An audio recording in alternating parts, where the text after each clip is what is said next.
É isso mesmo, produção. Vamos falar sobre educação teológica. Ai, tecnológica, que cabeça.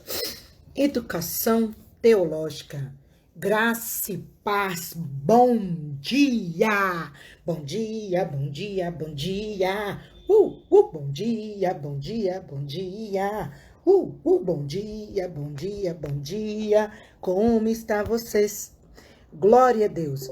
Estamos aqui iniciando o nosso dia para mais um Pérolas em Live, gente. E o que a gente faz no Pérolas em Live?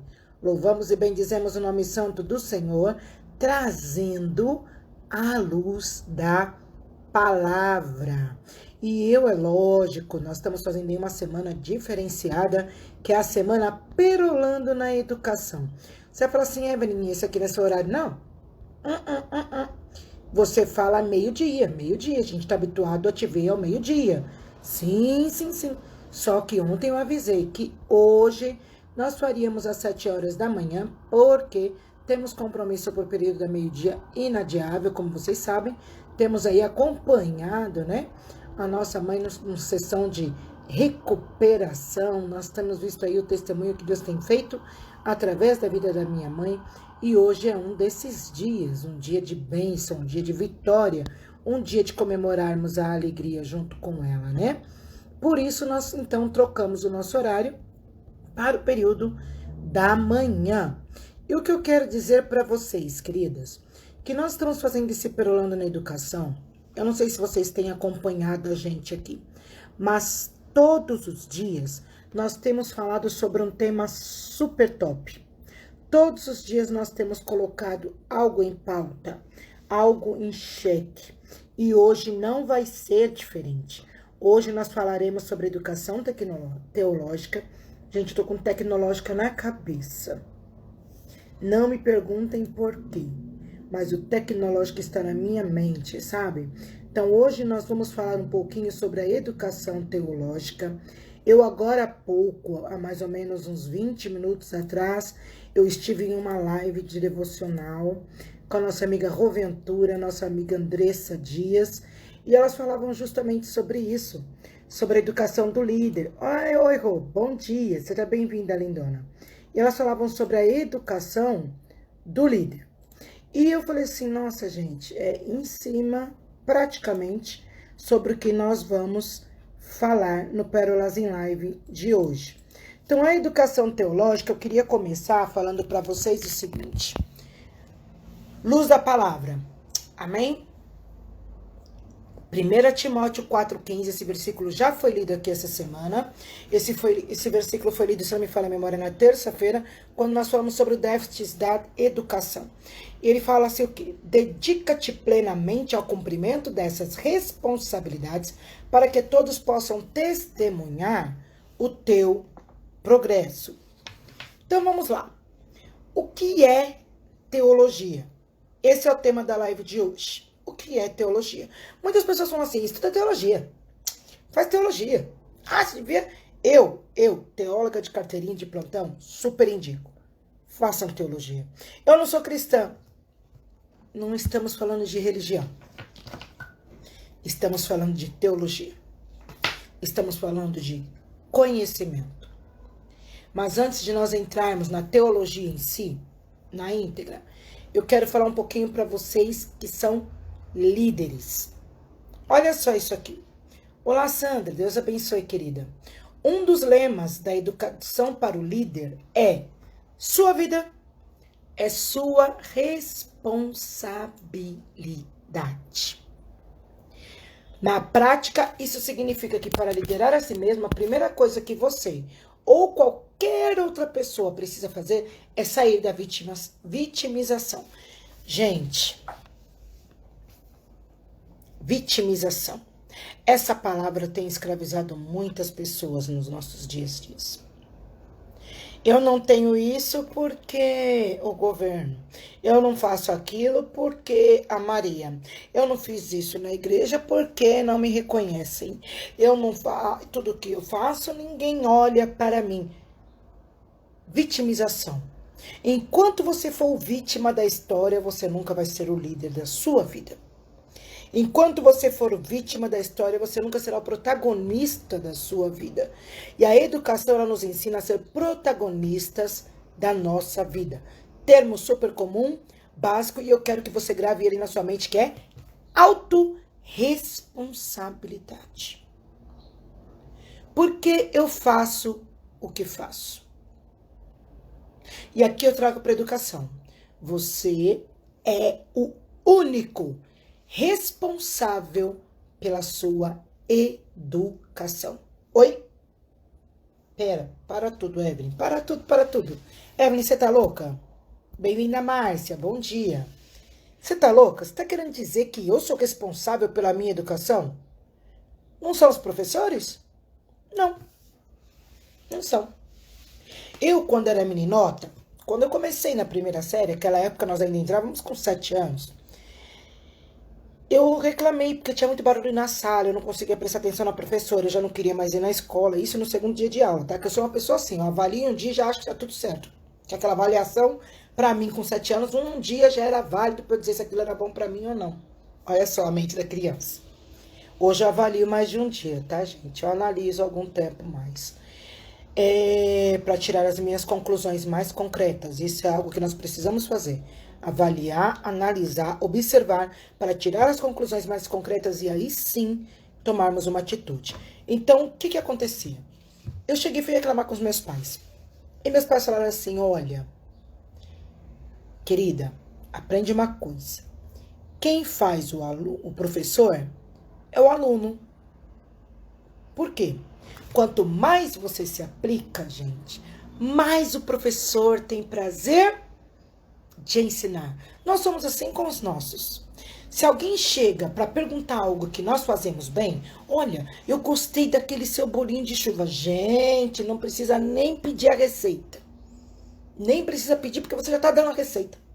Quando você vê, você já está ensinando a pessoa. Olha, mas é muito simples. Você pega lá, olha, 5 colheres de açúcar, 1 colher de fermento, pitadinha de sal, 1 copo de água, 1 ovo, joga ali, mistura tudo. No final, no fermento você põe no final. Mistura tudo, aí você coloca, ó, a água pode ser água ou leite, tá? Aí no final, que você estiver misturando, feita aquela graminha, você joga então farinha. E vai jogando até dar o ponto de você conseguir pegar com a colher e colocar para fritar. E ele vai sair sequinho, se o óleo não estiver muito quente e você escorrer bem, antes de tirar da panela. Você já tá dando receita. A pessoa só comentou que o seu bolinho de chuva é gostoso. Mas você se aplica, você faz. Então, essa é a nossa aplicação também com quem, gente? Essa é a nossa aplicação.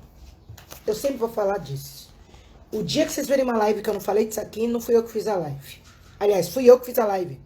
O dia que eu falar disso aqui, não falei disso aqui, fui eu que fiz a live, não foi Deus. Que essa live não pertence a mim, ela é do Espírito Santo de Deus. Então a palavra dele sempre vai ser palavra. Isso aqui.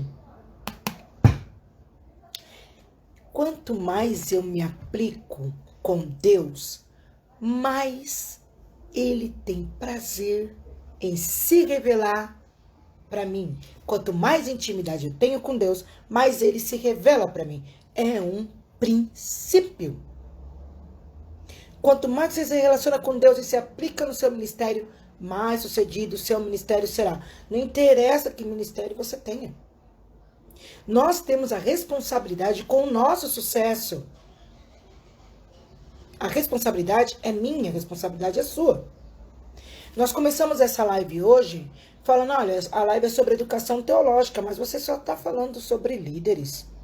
Por quê? Porque para ser um líder, um bom líder, não vou nem falar um líder, um bom líder espiritual ou religioso, você precisa conhecer os campos que você atua.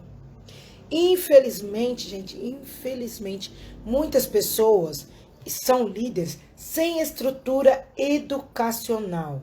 Estão ocupando até espaço que são delas. Eu não estou dizendo que elas não têm chamado. O espaço é delas, mas estão lá sem conhecimento nenhum. Aí me diz, agora vamos lá. Nós falamos, o aluno faz o professor. Se um aluno, um liderado dele, pede um pouquinho a mais, ele, óbvio, não sabe, adivinha o que ele vai fazer? Adivinha? O líder que não tem conhecimento. O líder que não tem conhecimento significa que ele também não está estudando profundamente a palavra na íntegra, abrangendo tudo que a palavra abrange, como a ciência, como a atmosfera, como a educação, como a filosofia, psicologia e todas as outras fias que tem nesse mundo. Se o cara não conhece nada de filosofia, o cara não conhece nada. E chega um membro lá um pouquinho mais esclarecido, um discípulo, um liderado, e pergunta para ele algo que ele não sabe. Se ele é uma pessoa humilde, ele vai cair a ficha e vai falar, eu vou estudar para te responder. E ele vai estudar. Ele vai ser despertado para estudar, para responder. Isso serve até para quem já estudou. Agora, se ele não... Ele fala assim, não sei para que a pessoa quer ficar sabendo muito sobre esse negócio de estudar. A letra mata, sabia? A letra mata. Olha que discurso mais absurdo. Horrível. Gente, não me vem com esse discurso pro meu lado, que eu quero pegar os ciganos. Eu vou olhar pra você e falar assim, sai da minha frente, irmão. Nós somos do Senhor, mas nós precisamos nos controlar. Não vem com essa conversa pra mim. Que a letra mata. Só a letra mata. Mas a letra, com o equilíbrio do Espírito Santo, ela faz estragos. A letra. A letra. Então, presta atenção. Deus até honra a fé daqueles seus liderados, porque você não buscou conhecimento. Ele honra a fé das pessoas, mas a negligência vai ser cobrada de você. Lembra que nós lemos Oséias 4:6 essa semana? Eu vou reler, porque eu achei esse versículo... Eu nunca mais acho que eu vou olhar para esse versículo como eu olhava antes. Porque a gente sempre fala assim, Oséias 4:6, né? Meu povo perece porque lhe falta conhecimento. Ponto. Mas não, vamos ler o versículo inteiro. E eu tô lendo na versão King James. O que ele diz? Eis que o meu povo está sendo arruinado porque lhe falta conhecimento da palavra. Porquanto fostes negligentes no ensino, eu também vos rejeitarei. Oi, Deus não rejeita só o soberbo? Rejeito. A fim de que não sejais sacerdotes diante de mim. Opa! É até meu chamado, mas... Visto que vos esquecestes da Torá, da lei, e se você esquece da lei, você esquece do teu Elohim, Deus, eis que eu também ignorarei vossos filhos, vossos liderados, vossos discípulos, vossos educandos.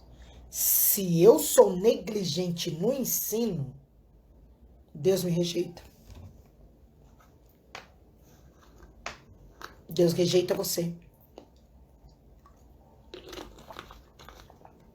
Se eu sou ignorante no ensino, se eu sou negligente no ensino, ele ignora aqueles para quem eu estou ensinando, porque na verdade eu não tenho nada para ensinar para eles. Eu não tenho conteúdo. Se eu não sei fazer bolinho de chuva, eu vou ensinar você a fazer bolinho de chuva? Como? Eu posso tentar. Bem-vinda, Bispa Elza. Eu posso tentar. Como? Eu vou falar da minha cabeça, vou inventar. Que é isso que uma pessoa que não busca conhecimento faz. Inventa coisa da cabeça dela. E por conta dessas invenções, muitas vidas estão se perdendo. Por conta das interpretações da minha cabeça, sem um pingo de estudo, falando de um versículozinho isolado, muitos estão se perdendo. Isso vai ser cobrado. A educação é o que nós temos de mais importante na nossa vida. É sua obrigação conhecer para só depois passar. Aí você fala assim, tá bom, pastora Eva, já entendi. Tem que estudar e tem que estudar de preferência teologia também. Sim, tem que estudar teologia, sim. Quando eu fui parar no seminário teológico, e eu fui parar porque eu sou curiosa, eu sempre fui uma pessoa beriana. Eu amei quando eu conheci os cristãos berianos da palavra. Que Paulo falava, e era o Paulo. Eles olhavam, eles não discutiam, porque isso é maturidade. Chegava em casa e ia fazer o quê? Deixa eu ver se o que o Paulo falou é verdade. Ah, aqui o Paulo, concordei com o Paulo. Não concordei com o Paulo. Eles analisavam racionalmente. Por que eles analisavam? Porque eram estudiosos. Eles conheciam. Sabe por que muitas pessoas às vezes também não querem passar o conhecimento? Porque vai ter alguém na plateia que sabe mais que ele e vai chegar para ele para discutir aquele assunto. E ele não quer falar que ele não sabe. O que é que mata a pessoa? O orgulho. Imagina, gente, se alguém vem falar para mim algo que eu não sei, e eu espero que falem algo que eu não sei, eu cavuco para saber algo que eu não sei, sabe por quê? Porque aquela pessoa tem um conhecimento para me passar. Cara, naquela hora ela vira meu professor. E quanto mais eu busco, cavuco dentro dela, mais ela vai falar. E melhor eu vou ser, porque eu tô adquirindo conhecimento. Mas o que é teologia? Vamos à definição ortográfica de teologia. Teologia é um substantivo feminino. Lembra? Substantivo é tudo aquilo que dá nome. Ou seja, é. Não é ser. Não é ser um substantivo, não. É teologia. Não é ser teologia. É teologia. É um substantivo feminino. Que significa ciência ou estudo que se ocupa de Deus, de sua natureza e seus atributos e de suas relações com o homem e com o universo. Conjunto dos princípios de uma religião ou doutrina, mais conceituado para a doutrina cristã. Por quê? Porque os cristãos é muito fácil, muito básico, muito clássico ele falar sobre teologia. Mas a faculdade que eu fiz teologia, atrás dela tinha uma faculdade que ela era uma faculdade espírita de teologia. E eu tive a oportunidade de conhecer ali o pai de santo, que era o reitor daquela faculdade, apresentado pelo nosso reitor, pastor da Assembleia de Deus, de uma Assembleia de Deus. A faculdade ela é interdenominacional, mas é faculdade mesmo, né? Faculdade não é ligada à igreja. A faculdade ela é uma faculdade, é um curso de graduação.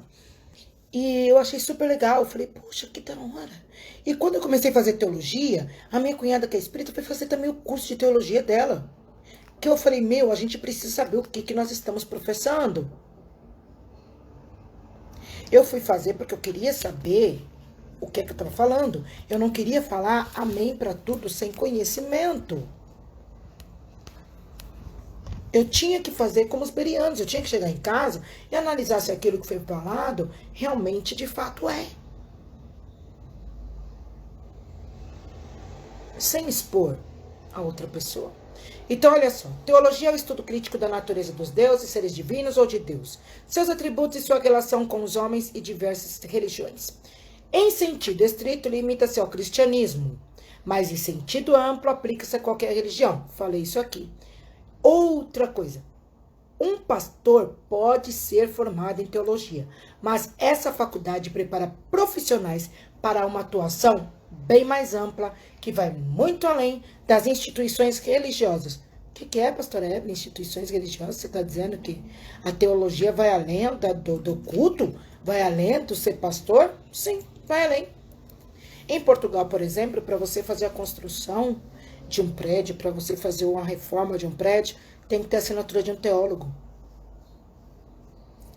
Interessante, né? Por quê? História. Conhecimento daquela atmosfera, conhecimento base do que aquilo pode agredir os olhos das pessoas. E existem, se nós formos falar em cursos, existem 3 tipos de curso de teologia. Você fala 3? Eu toda a vida ouvi que só era um. Não, existem 3. O primeiro é aquele teologia básico, que a gente geralmente aprende na igreja, né? Ministrado nas igrejas, ou nos locais, pode-se dizer assim, igrejas locais, dura em média 2 anos. Ele é um curso que é direcionado às pessoas que querem aprimorar mais seus conhecimentos bíblicos, querem atuar como membro ativo, tal, quer participar do planejamento, administração, organização das atividades do templo. Esse curso é importante estar na igreja. Infelizmente, nós não temos visto isso em muitas denominações. Por isso, temos tantos membros tantas cadeiras cheias com pessoas vazias. Elas não estão tendo ali um alimento sólido para comer, aprofundado. Quando eu fui fazer, aquilo abriu minha mente de um jeito, e foi porque o pastor falou para mim: acho que você deveria fazer tal coisa. Por que você não faz tal coisa? Ele aproveitou o gancho, ele viu a minha curiosidade e falou: vai lá ver. Veja com os seus olhos como é. Escute com os seus ouvidos. Analise. E eu fui. Investi nisso. O segundo curso de teologia é ministrado nos seminários teológicos, que é o que eu fui fazer. Ou seja, são instituições de ensino que preparam as pessoas, né, que querem entrar para uma vida eclesiástica. Gente, eu quase enlouqueci. Que eu cheguei lá, na minha segunda aula, o professor falou assim: por que você está aqui fazendo o curso? E todo mundo estava lá porque queria ser pastor. E a denominação deles exigia que eles tivessem um curso. Eu virei para ele e falei assim, e ele perguntou logo de cara para mim. Eu virei e falei: boa pergunta. Eu só sei a resposta contrária. Ele falou: o quê?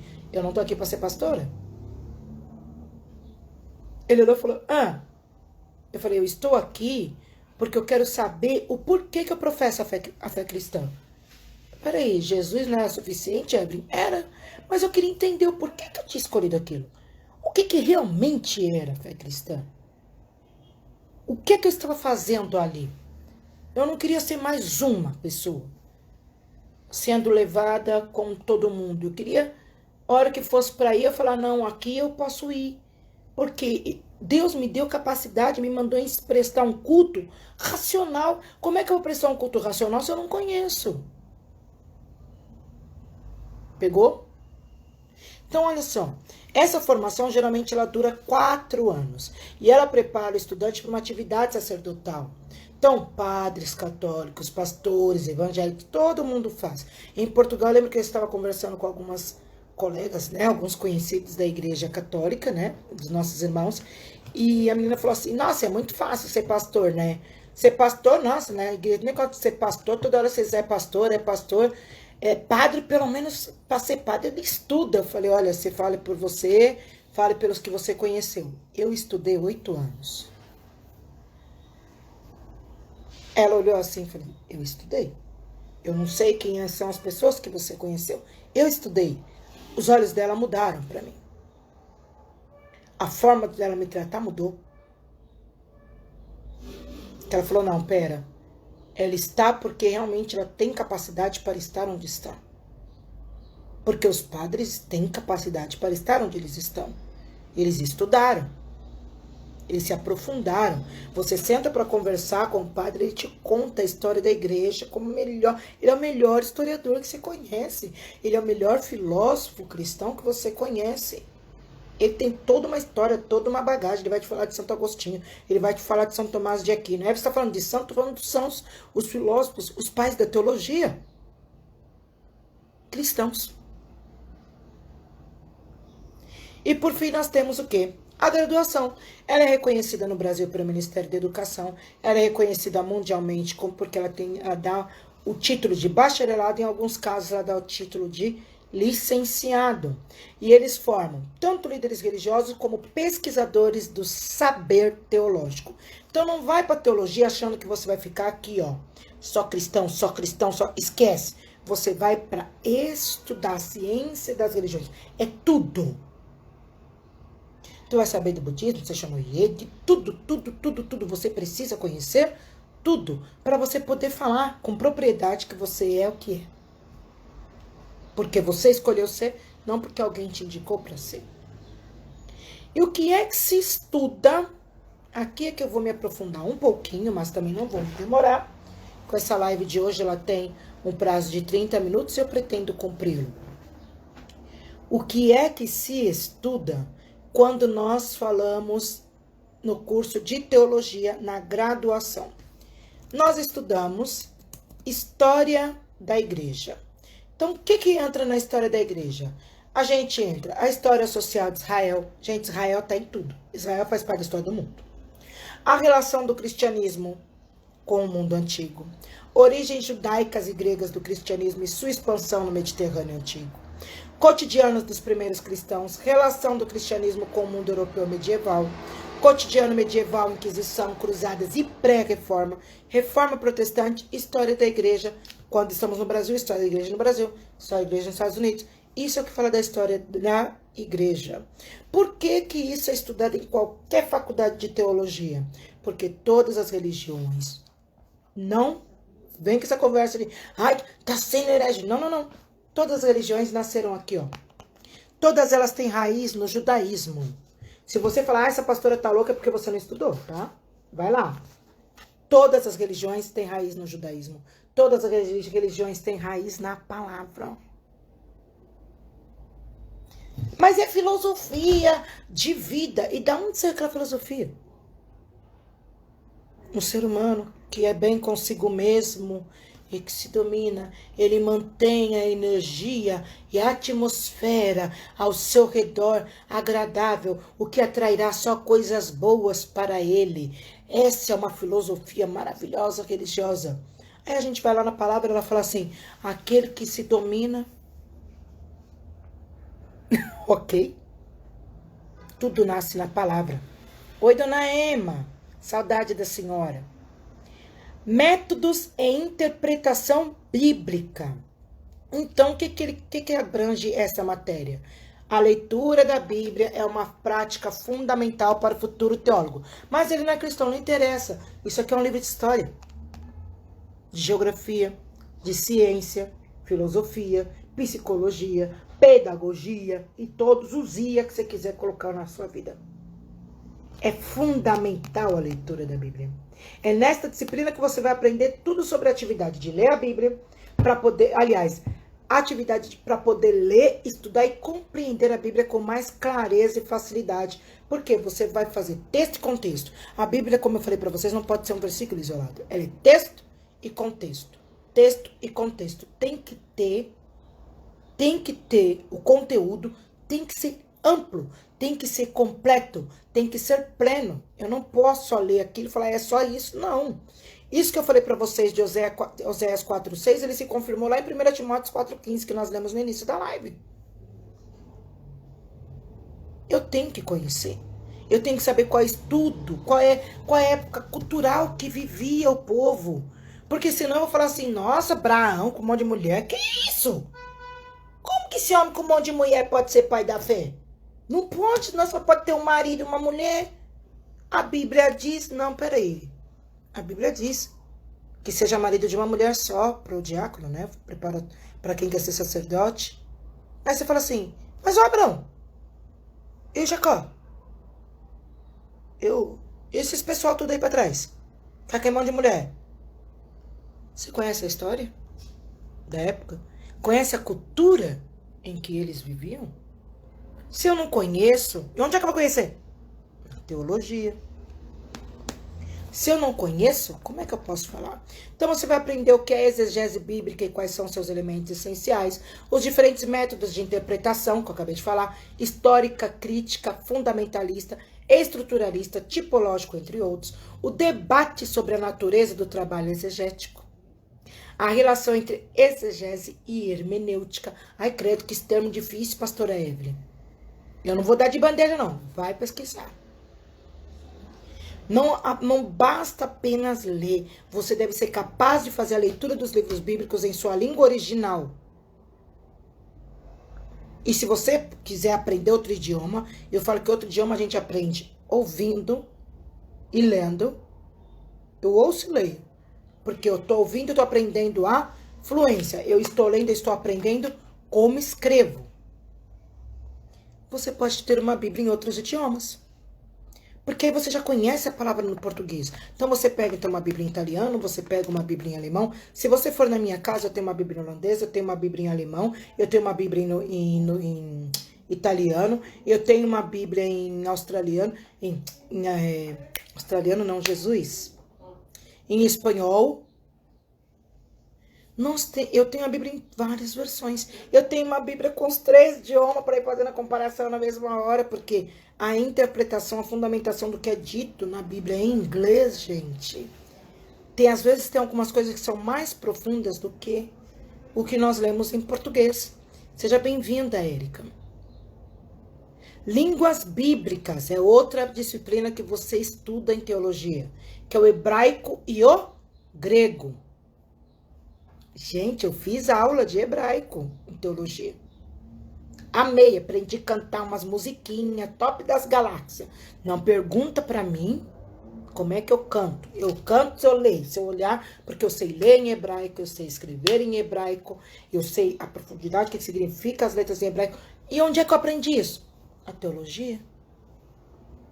E por que eu fui aprender hebraico? E por que eu fui aprender grego? Aliás, grego eu já tinha até aprendido em língua portuguesa quando eu fiz letras. É algo que sempre me fascinou, gosto muito da Grécia. E por que eu fui aprender?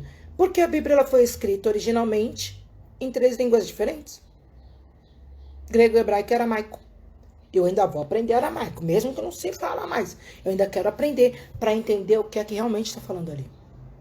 Porque às vezes o que foi escrito aqui, a interpretação que deram, a palavra que colocaram, vocês viram aí há um tempo atrás, o pessoal discutindo a palavra unicórnio, que tinha em algumas bíblias.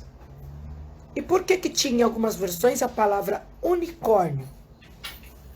A Bíblia então fala que tem unicórnio, aí as pessoas olham na Bíblia, tá lá. Em Salmos tal, falando unicórnio. Meu Deus, unicórnio! Existe unicórnio? Não, querido. Tá falando ali um outro tipo de animal. A Bíblia original falava que era um animal, que tinha um chifre, explicava. Mas se você não vai estudar e conhecer, você cai na conversa daquela versão. Acho que ela tá correta. Comprou porque a capa era bonitinha e não vira. Então você precisa conhecer. Já o Novo Testamento ele foi todo escrito em grego. É por isso, então, que nós precisamos estudar esses 2 idiomas no curso de teologia. Entendeu? Porque com conhecimento instrumental você consegue fazer a leitura do texto como ele foi escrito e ter mais confiança na sua interpretação. Então, o que a gente vai aprender do alfabeto do grego? O alfabeto, os acentos, as aspirações, as declinações, que é nominativo, vocativo, acusativo, genitivo e o dativo. Os verbos gregos, as estruturas sintáticas básicas. Olha, tudo isso em teologia, hein?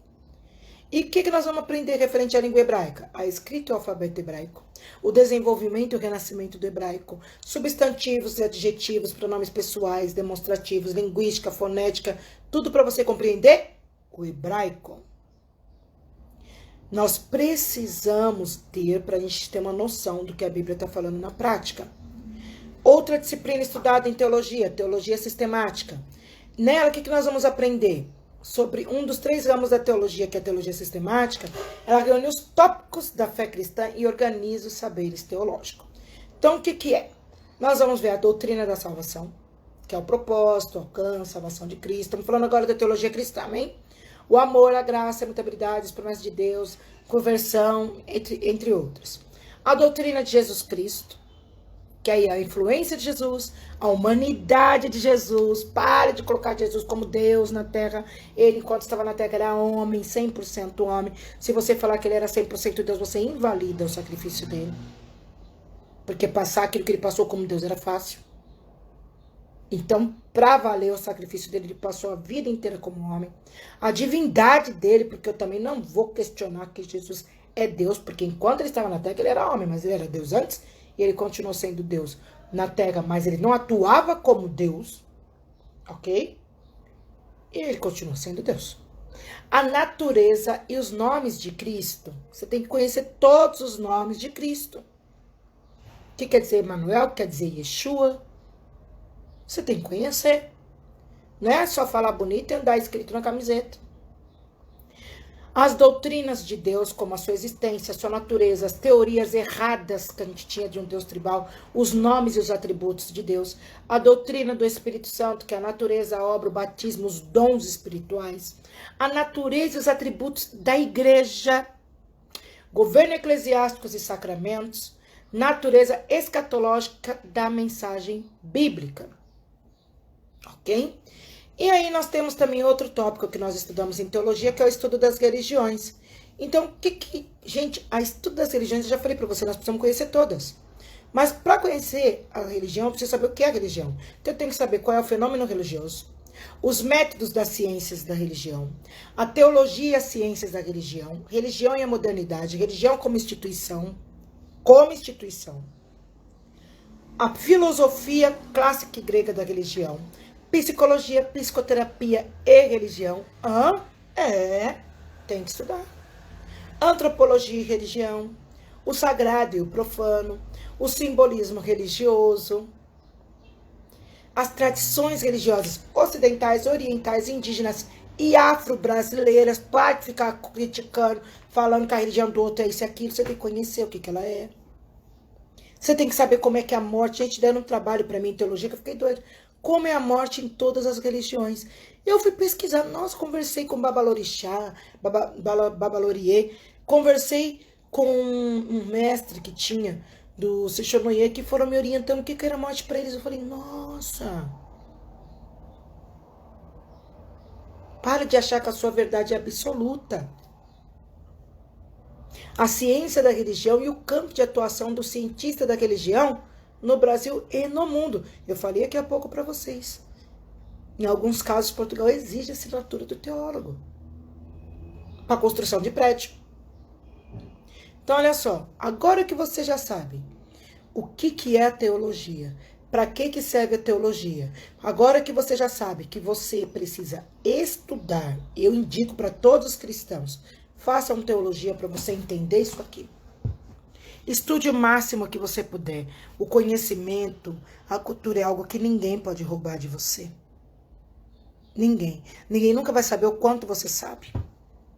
Agora que você já sabe tudo isso, eu tenho só uma coisa para dizer, para finalizar essa nossa semana perolando na educação. Não sei se farei uma live ao meio-dia, ok? Tivemos a nossa live agora às 7 da manhã. Não sei se teremos a live ao meio-dia. Provavelmente não teremos. Mas se eu entrar aqui, vou tentar falar um pouquinho sobre a educação musical. Mas gravem isso, gente. Eu preciso conhecer.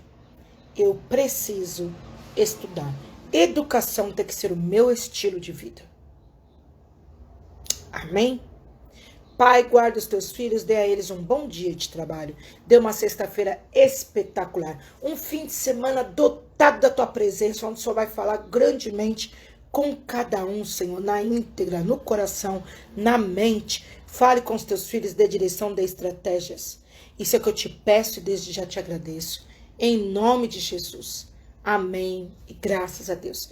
Fiquem com Deus e até segunda-feira para o nosso próximo Pérolas em Live. Se eu entrar tarde, até mais tarde. Amém? Beijinhos. Graça e paz para todos vocês.